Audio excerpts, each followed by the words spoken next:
విష్ణు సహస్రనామాలలోని 81వ శ్లోకం. తేజో వృషో ద్యుతిధర సర్వశస్త్రభృతాంబర ప్రగ్రహో నిగ్రహో వ్యగ్రో నైకశృంగో గదాగ్రజ. అంటే సూర్యుని రూపమున తేజస్సును వర్షించువాడు, ఆయుధము పట్టిన వాళ్లలో శ్రేష్ఠుడు, ఇంద్రియముల వంటి గుర్రములకు కళ్ళెముల వంటి వాడు, సర్వమును నిగ్రహించువాడు, గరుడు, మంత్రముల కంటే సనాతనుడైన విష్ణుమూర్తికి నమస్కరించుచున్నాను. 82వ శ్లోకం. చతుర్మూర్తి చతుర్బాహు చతుర్వ్యూహ చతుర్గతి చతురాత్మా చతుర్భావ చతుర్వేద విదేకపాత్.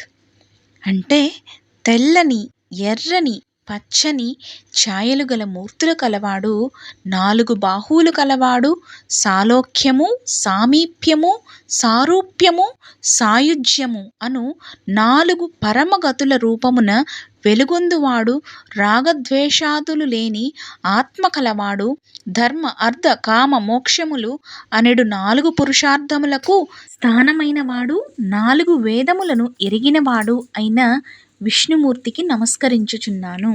83వ శ్లోకం. సమావర్తో నివృత్తాత్మ దుర్జయో దురతిక్రమః దుర్లభో దుర్గమో దుర్గో దురావాసో దురారిహ. అంటే స్థిరమైన ఆత్మ కలిగి సంసార చక్రమును ఒప్పుగా త్రిప్పువాడు, అనేక విఘ్నములను ఎదుర్కొన్న వారి చేత దుర్లభమగు భక్తి వలన లభ్యమగువాడు, దుర ఆలోచనలను దుష్టశక్తులను సంహరించి యోగుల చిత్తములలో నిలచువాడు అగు విష్ణుమూర్తికి నమస్కరించుచున్నాను. 84వ శ్లోకం. శుభాంగో లోకసారంగ సుతంతు స్తంతువర్ధనః ఇంద్రకర్మ మహాకర్మ కృతకర్మ కృతాగమః. అంటే సుందరమైన అంగములు కలవాడు, తుమ్మెదల వలె లోకముల సారమును గ్రహించు సచ్చిదానంద స్వరూపుడు, ఇంద్రుని రూపమున, ఆకాశాది పంచభూతముల రూపమున గొప్ప కర్మలు చేసిన వాడైనను అన్ని కర్మలను నిర్వర్తించి కర్తవ్యమేమీ లేనివాడు అగు విష్ణువునకు నమస్కరించుచున్నాను. 85వ శ్లోకం. ఉద్భవ సుందర సుందో రత్ననాభ సులోచనః అర్కో వాజసనః శృంగి జయంత సర్వవిజ్జయీ. అంటే ఇచ్ఛాపూర్వకముగా సుందరమైన జన్మము దాల్చువాడు, బ్రహ్మాదుల చేత ఆరాధింపబడువాడు, అర్థించు వారికి అన్నము పెట్టువాడు, బాహ్యాంతర శత్రువులను జయించిన వాడగు విష్ణుమూర్తికి నమస్కరించుచున్నాను. 86వ శ్లోకం.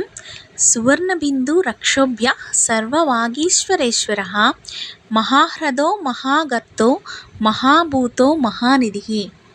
అంటే యోగీశ్వరులు సుఖమును పొందుటకు అనువైన సరోవరము, పెద్ద గోయవలె దుస్తరమైన మాయగలవాడు, భక్తుల పాలిటి పెన్నిది, అవినాశియగు విష్ణుమూర్తిని ప్రార్థించుచున్నాను. 87వ శ్లోకం. కుముద కుందర కుంద పర్జన్య పావనో నిలః అమృతాసో మృతవపు సర్వజ్ఞ సర్వతోముఖః. అంటే మల్లె మొగ్గవలే కోమలమైన శరీరము కలిగి భూమికి మోదము కలిగించువాడు, పవిత్ర భావనతో స్మరించినంత మాత్రమున ఆధ్యాత్మికాది తాపములను శమింపజేయువాడు, స్మాత్మానందమును అమృతమును సేవించు మరణము లేనివాడు, ఎల్లరి వైపు చూపు సారించి నిత్యము జాగరూకుడై ఉండువాడగు విష్ణుమూర్తికి నమస్కరించుచున్నాను. 88వ శ్లోకం.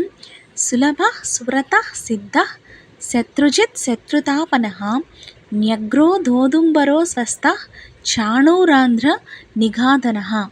అంటే భక్తులకు సులభముగా లభించువాడు, కార్యసిద్ధి కలవాడు, రాక్షసులను జయించినవాడు, వటవృక్ష ఉదుంబర అశ్వత్థ వృక్షముల రూపమున ప్రకాశించువాడు, చాణూరుడను ఆంధ్రవీరుని సంహరించినవాడు అగు విష్ణుమూర్తికి నమస్కరించుచున్నాను. 89వ శ్లోకం. సహస్రార్చ్య సప్తజిహ్వ సప్తైదా సప్తవాహనః అమృర్తిననఘోచింత్యో భయకృద్భయనాశనః.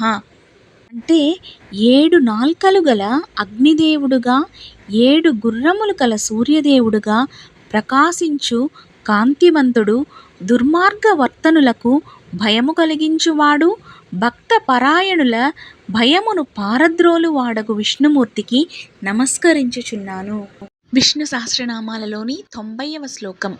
అణుబృహత్కృశస్థూలో గుణుర్బృన్నిర్గుణో మహాన్ అధృత స్వధృత శ్వాస్వ ప్రాగ్వంశో వంశవర్ధనః.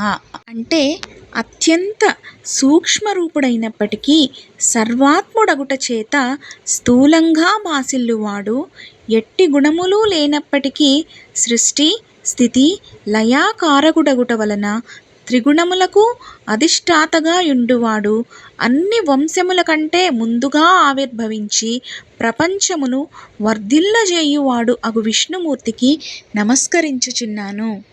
మనము నేర్చుకుందాం, పిల్లలకి నేర్పిద్దాం.